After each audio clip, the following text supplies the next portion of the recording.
Jas Hysteria. Hey guys, what's going on?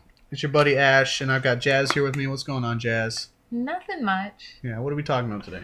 Today we're going to be talking about the 90s and how in the 90s you had a lot of different options in terms of where you could buy your video games. Now, Okay. what I remember as a kid is walking into places like FuncoLand and EV Games and being able to decide basically what I want to pick out. Absolutely. I remember going into Toys R Us, and they had a whole aisle of video games for all the different systems. Dreamcast, they had Super Nintendo games, Sega games, and like not just like the popular games, but they had all the games. And that's what I really miss too about FuncoLand. Like I felt like each, competitor had its own niche. Instead of just catering to the popular titles and stuff like that, they had a lot of indie games. Some stores carried movies and video games. Other stores carried more like trading card games like Pokemon and stuff like Right that. on. And so I guess we're now comparing them to GameStop because that's what we have now. You always see commercials for GameStop. They tell you to pre-order the game. That's what they're known for. You can pre-order games there, and you get special bonuses just from GameStop.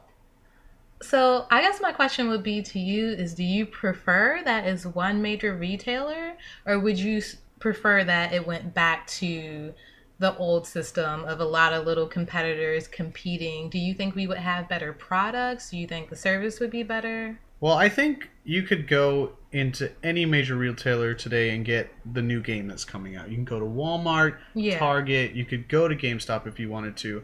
But the main thing GameStop has going for it is that you can get used games at GameStop. But the difference now is that you can only get that used game price from GameStop now.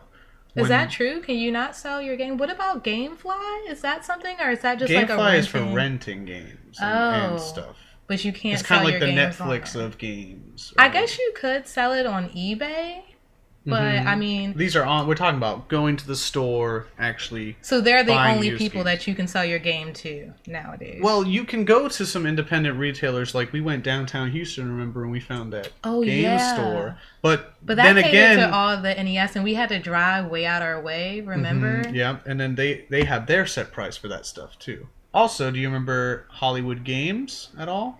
No, It is was that connected- like video update? No, I'm sorry. It was called Game Crazy, and it was connected to Hollywood Video. You know, it was kind of like I remember Hollywood Video a lot. that was like the second Blockbuster, but it had a Game Crazy store connected to it. So you could rent your games from Hollywood Video, or you could go into Game Crazy right through the Hollywood Video, and they had trading cards, they had used games, they had new games for all the different systems. But this was a bit after, GameCube was out, and Xbox and PlayStation 3, or PlayStation 2, rather. I feel like as a child, I don't even know how I could tell this, but I felt like there was more of an assortment of games. Like, for example, GameStop right now, it doesn't really carry that many indie like games, you know? Yeah, like even if I'm looking for an older game at GameStop, it's not going to be on the shelves. Because it's not mainstream, it's not what's happening right now, so they Exactly. don't carry it.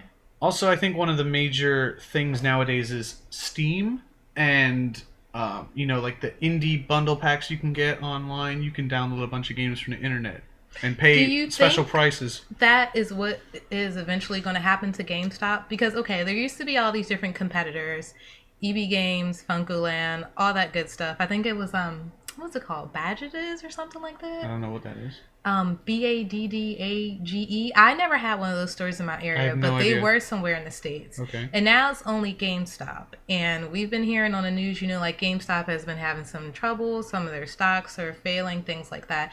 Do you think eventually they'll just take their platform to a completely online version of it? Like instead of having a store, maybe it'll be like some type of web-based store and you could just do it that way, or maybe it'll be incorporated into the system, like when you log on to the Xbox, even though they have their own store right now, maybe it'll be a GameStop icon that you can click on as well. Same thing for PS4. I don't think a console would ever let another seller onto their operating system to sell games. I think if you're on the PlayStation or Xbox, you're going to buy from PlayStation or Xbox. But I don't think GameStop would ever go just online. That would only ever happen if retail stores completely went out of the way completely. It's like saying like Walmart went purely online. I don't think I that would guess ever there happen. is Walmart too. That Walmart, you buy can go at things midnight from. and pre-order your game and everything, but the difference is that GameStop has the added perk of bonus in-game items for pre-orders. And I've heard a lot of people on YouTube complaining about that. I don't necessarily like pre-ordering things. I don't like the idea that I have to pay. It's not only $5 or Well, something. didn't we try to go before? But it was the day that I think Wario came out, right? Right. And they didn't even said have it at Target. We went to Target, they didn't even have it. But we went to GameStop, remember? And they said that all the copies that they had were only for people that had pre-ordered, even though they had exactly they had all these copies something behind like the counter, and it was release day for the game, but they were only giving it out to people that had pre-ordered. And GameStop told me that that's what you got to do. They said, like, you got to pre-order it. And they're always pestering you after you buy something at GameStop. They're always saying, do you want to pre-order any games that are coming out? And you go, no. And they still go, you know, like they do the whole Facebook thing. Like, are you sure? Like, there's this, like, Halo 4 is coming out, blah, blah. You sure you don't want to get it? Are I noticed you sure you're you buying... want to exit? Right, Yes. exactly. Like, I noticed you bought an Xbox 360 game. Do you want to pre-order Halo 4? There's also Battlefield, like, 3 or whatever. It's like, no, I don't want to. And they always want you to sign up for that GameStop card, too, because the thing that GameStop has going... I remember a few years ago, or maybe it was about 10 years ago now, I don't even know. You can go into GameStop and they gave you a card. You could sign up for the card. It was $15 to sign up for the card, but you also got a subscription to Game Informer, which was nice, and you got 20% off used games, which were already marked down. So my brother and I used to use that for Game Boy Advance games, because GameStop used to have a whole like collection of Game Boy Advance games, and they were like old games and like games like, oh, you really wanted from before, and they had little stickers said like, oh, it's only $4.99 or something, you know, and then you get 20% off of that card as well. But the card runs out after a few months, and then you've got to buy another one. You know, it's not like a free card like you get at like Valero or something. I thought it was a yearly subscription type thing. Like you bought it. It might be a year subscription, maybe, yeah. But you would get it to your door, Game Informer. You could even pick it up at the store if you wanted to go with you. Oh, I thought you were talking about the card ran out after a few months. I think it does. I'm not sure how long it lasts, the card. Well, let me ask you this question. A hot topic issue is reselling used games, basically. So, what do you think about that? I think you should be able to walk into a game store and sell your old games, but I think it should be more of a...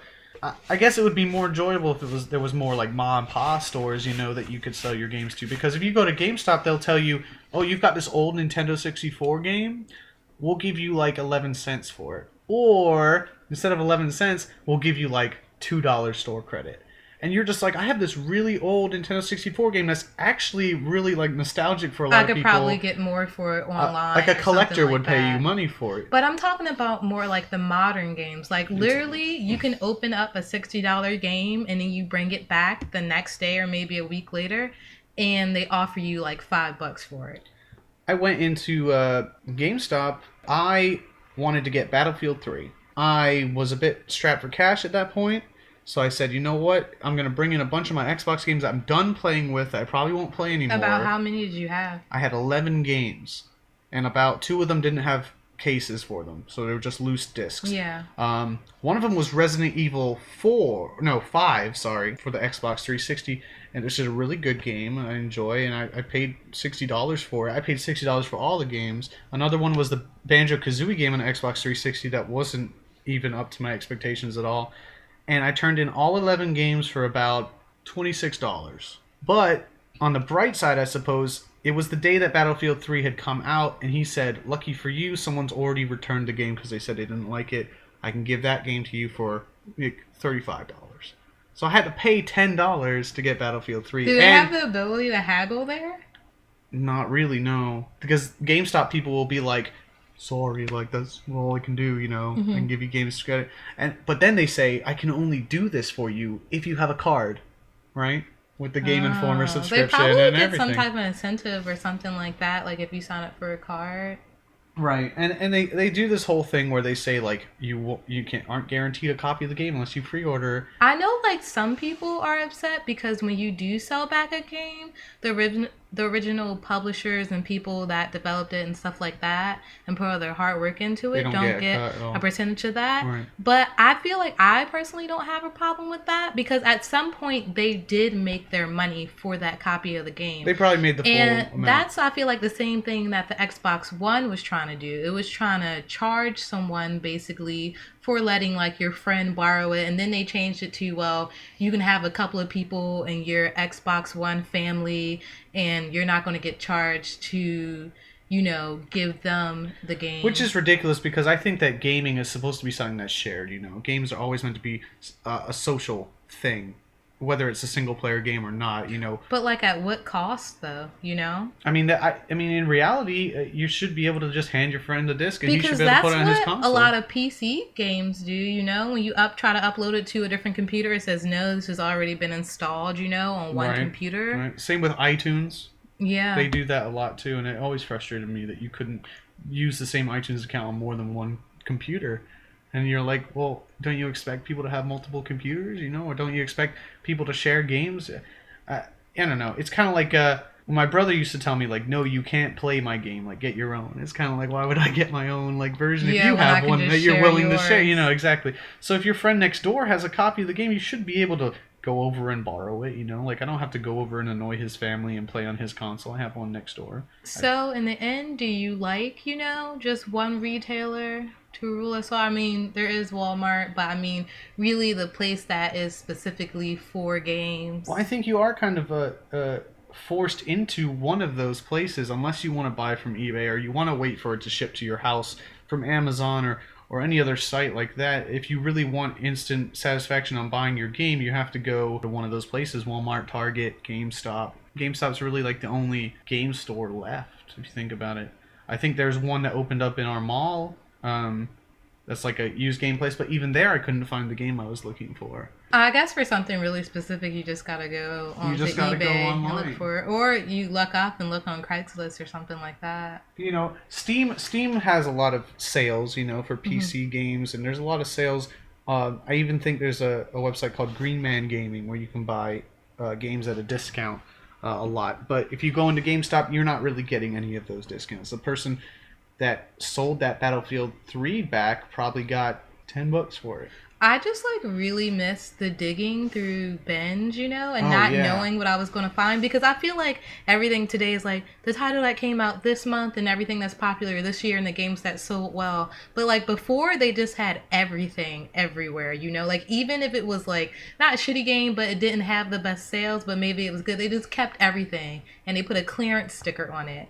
And that's why I like, you know, the different competitors. I think it was a bit of a better system, but I guess in the end, you know, they all kind of collapsed to a certain extent. There is a place near and around Pittsburgh called The Exchange, and you can go there and you can buy.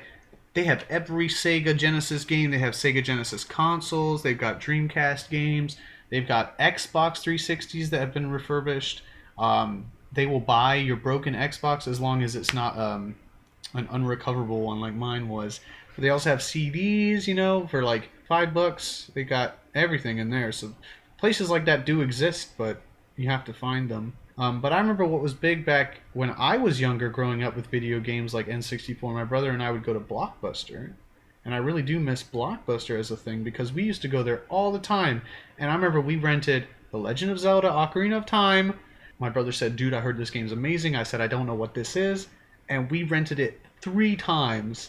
We would go back. Our parents would drive us to Blockbuster. We picked up Zelda. We played it together. Then they would drive us back the next week to return it, and we would pick it up again and then keep renewing it. I remember one game, we did it like 12 weeks in a row. Space Station Silicon Valley. We never ever owned this game, but to this day I wish I owned that game because that game, we rented it so much because we loved it so much. We probably spent... Can you rent games at GameStop?